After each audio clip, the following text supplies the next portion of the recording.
Today I want to show you how to connect your Adobe Spark account with your Google account. We'll only have to do this the first time we sign into Adobe Spark.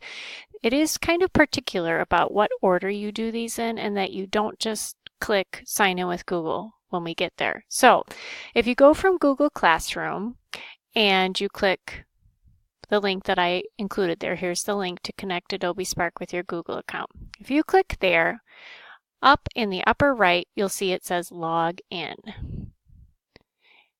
Now, do not just say continue with Google.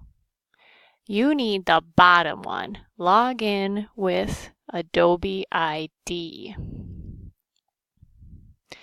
Now, here, way down here it says sign in with an enterprise ID.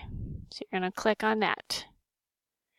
And you're going to say, yes, I want to use an enterprise ID. And what that means is we're connecting you with the school account that's already existing. And that is great because we have a nice fancy version for the school instead of the free version. So if you click there, it is probably going to come up with an entry for you to enter your email address and your password.